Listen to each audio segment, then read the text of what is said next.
Hi, welcome back to my YouTube channel. ඉතින් ඔන්න O-level අයට plan එකක් අරගෙන ආවා කොහොමද අපි මාස 4 subject 9 balance කරන් පාඩම් කරන්න කියලා. එහෙනම් අපි වැඩි කතාවක් නැතුව යමු අද අපේ වීඩියෝ එකට.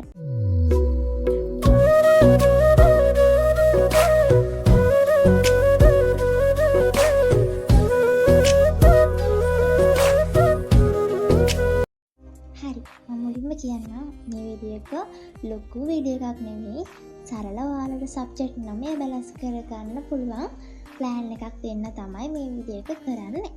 ඉතින් මම මුලින්ම කියනවා කාලය මදි මට කරගන්න බැරි වෙයි කියලා නම් හිතන්න එපා. මොකද මේ කාලයෙන් උපරිම වැඩක් කරගෙන හොඳ රිසල්ට් එකක් ගන්න හැමෝටම පුළුවන්. ඉතින් බය වෙන්න එපා.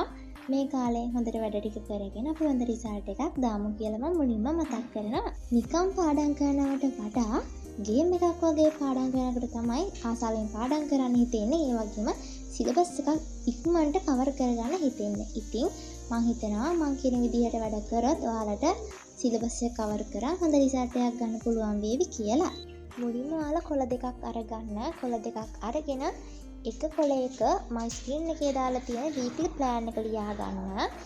සබ්ජෙක්ට් ටික ওই විදිහටම දාගන්න. ටික් දාලා තියෙන ඒ වගේ ඔයාලා තෝරගත්තු සබ්ජෙක්ට් ටික ඇඩ් කරගන්න.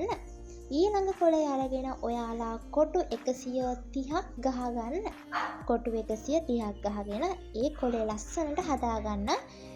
දින 130 ස්ටඩි ප්ලෑන් කියලා උඩින් දාලා ලස්සනට කොටු 130ක් ගහලා ඒ පිටේ ලස්සන ප්ලෑන් එකක් හදාගන්න.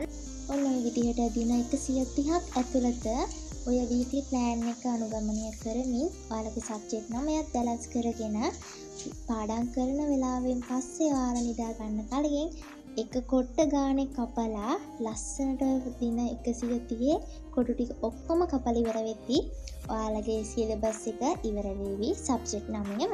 ඉතින් ඔය විදිහට සබ්ජෙක්ට් 9 බැලන්ස් කරගත්තොත් දින 130ක් ඇතුළත ඔයාලට එක්සෑම් එකට තව දවස් ඉතුරු වුණොත් අනිවාර්යෙන් ඔයාලා ඒ ඉතුරු වෙන දවස් ටිකේ නිකන් ඉන්න එපා.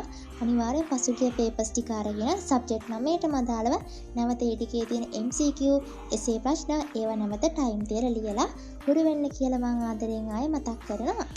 ඉතින් මේ විදිහට දින 130ක් ඇතුළත ඔයාගේ සබ්ජෙක්ට් 9ක් බැලන්ස් කරගෙන තියරි ටික කවර් කරගෙන පස් පේපර් ටික හරියට කරගෙන ගියොත් අනිවාර්යෙන් ඔයාලට හොඳ රිසල්ට් එකක් ගන්න පුළුවන් වෙයි කියලා මම හිතනවා. ඉතින් අද වීඩියෝ එක ඕලව කරන ඔයාලට ගොඩක් වැදගත් වෙන්නේ නැති කියලා මම හිතනවා. වීඩියෝ එක වැදගත් වුණා නම් ලයික් එකක් දාලා කමෙන්ට් එකක් දාලා ඔයාගේ යාළුවන්ට ෂෙයා කරන්න කියලා මතක් කරනවා. ඒ වගේම ඔයාලට දැනගන්න තියෙනවා නම් මොන හරි ප්‍රශ්නයක් කමෙන්ට් එකක් දාලා ඒක දැනගන්න පුළුවන්. ඒ වගේම ඔයාලට ඊළඟට මොන හරි දැනගන්න තියෙනවා නම් කමෙන්ට් එකක් දාන්න ඊළඟට මම ඒව ගැනත් වීඩියෝස් අරන් එන්න බලාපොරොත්තු වෙනවා. එහෙනම් වීඩියෝ එක පටන් ගත්ත වෙලේ ඉඳන් අවසන් වෙනකන් අහන් ඉඳපු බලන් ඉඳපුවාලා හැමෝටම ගොඩක් ස්තුතියි. මගේ channel එකට අලුත් කෙනෙක් නම් මාව subscribe කරලා නොදන්න යාළුවෙක්ට share කරන්න කියලා ආදරේ මතක් කරනවා. එහෙනම් හැමෝම පරිස්සමින් සතුටින් හොඳට පාඩම් වැඩ ටික කරගෙන ඉන්න කියලා මතක් කරන ගමන් මම මේ වීඩියෝ එක අවසන් කරනවා. bye bye.